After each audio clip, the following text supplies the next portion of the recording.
The Oval Portrait by Edgar Allan Poe. The chateau into which my valet had ventured to make forcible entrance, rather than permit me, in my desperately wounded condition, to pass a night in the open air, was one of those piles of commingled gloom and grandeur which have so long frowned among the Apennines, not less in fact than in the fancy of Mrs. Radcliffe. To all appearance it had been temporarily and very lately abandoned. We established ourselves in one of the smallest and least sumptuously furnished apartments. It lay in a remote turret of the building. Its decorations were rich, yet tattered and antique. Its walls were hung with tapestry and bedecked with manifold and multiform armorial trophies, together with an unusually great number of very spirited modern paintings in frames of rich golden arabesque.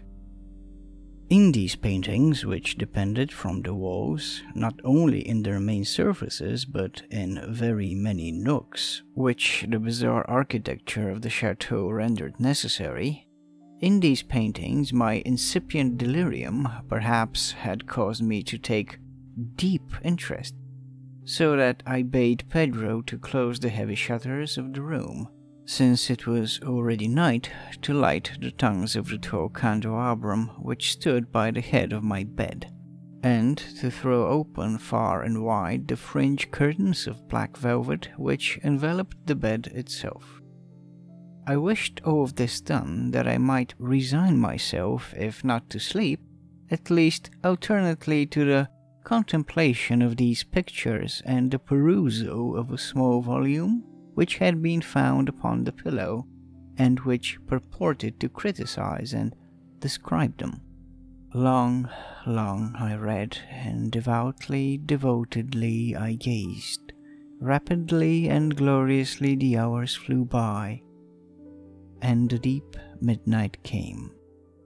The position of the candelabrum displeased me, and outreaching my hand with difficulty, rather than disturb my slumbering valet, I placed it so as to throw its rays more fully upon the book. But the action produced an effect altogether unanticipated. The rays of the numerous candles, for there were many, now fell within a niche of the room which had hitherto been thrown into the deep shade by one of the bedposts. I thus saw in vivid light a picture all unnoticed before. It was the portrait of a young girl just ripening into womanhood.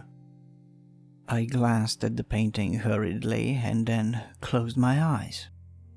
Why I did this was not at first apparent even to my own perception, but while my lids remained thus shut, I ran over in my mind my reason for so shutting them. It was an impulsive movement to gain time for thought, to make sure that my vision had not deceived me, to calm and subdue my fancy for a more sober and more certain gaze. In a very few moments I again looked fixedly at the painting. That I now saw aright I could not and would not doubt, for the first flashing of the candles upon the canvas had seemed to dissipate the dreamy stupor which was stealing over my senses, and to startle me at once into waking life. The portrait, I have already said, was that of a young girl. It was a mere head and shoulders, done in what is technically termed a vignette manner, much in the style of the favourite heads of Sully. The arms, the bosom, and even the ends of the radiant hair melted imperceptibly into the vague yet deep shadow which formed the background of the whole. The frame was oval, richly gilded and filigreed and moresque. As a thing of art, nothing could be more admirable than the painting itself. But it could have been neither the execution of the work nor the immortal beauty of the countenance which had so suddenly and so vehemently moved me.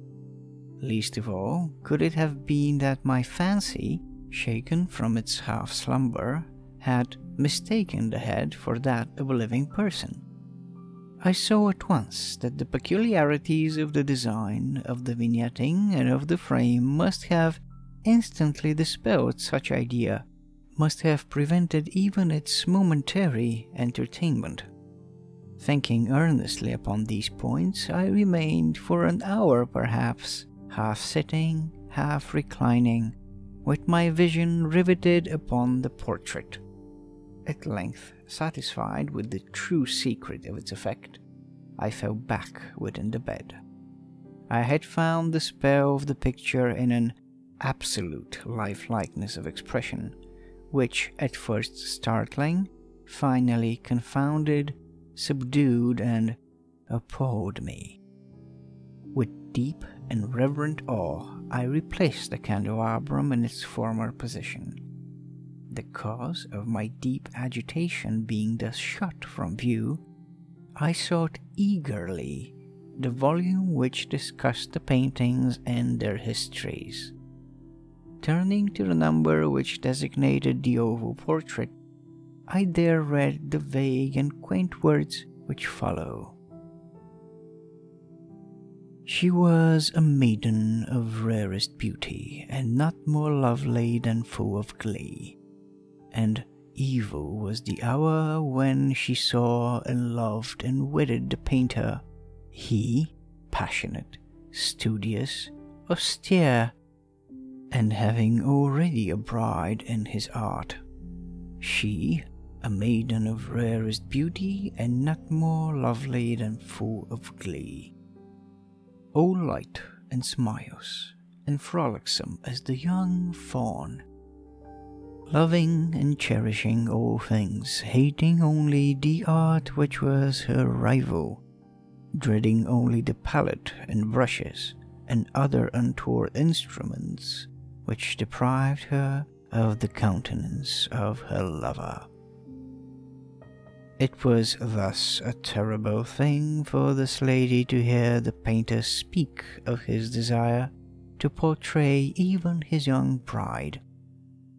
But she was humble and obedient, and sat meekly for many weeks in the dark high-turret chamber, where the light dripped upon the pale canvas only from overhead. But he, the painter, took glory in his work, which went on from hour to hour, from day to day. And he was a passionate and wild and a moody man, who became lost in reveries, so that he would not see that the light, which fell so ghastly in that lone turret, withered the health and the spirits of his bride, who pined visibly to all but him. Yet she smiled on and still on, uncomplainingly, because she saw that the painter, who had high renown, took a fervid and burning pleasure in his task, and wrought day and night to depict her who so loved him, yet who grew daily more dispirited and weak. And, in sooth, some who beheld the portrait spoke of its resemblance in low words, as of a mighty marvel, and a proof not less of the power of the painter than of his deep love for her whom he depicted so surpassingly well. But at length, as the labor drew nearer to its conclusion, there were admitted none into the turret, for the painter had grown wild with the ardor of his work, and turned his eyes from canvas merely even to regard the countenance of his wife. And he would not see that the tints which he spread upon the canvas were drawn from the cheeks of her who sate beside him. And when many weeks had passed, and but little remained to do, save one brush upon the mouth and one tint upon the eye, the spirit of the lady again flickered up as the flame within the socket of the lamp.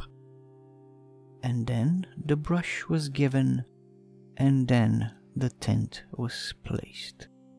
And for one moment the painter stood entranced before the work which he had wrought. But in the next, while he yet gazed, he grew tremulous and very pallid and aghast, and crying with a loud voice, "This is indeed life itself," turned suddenly to regard his beloved. She was dead.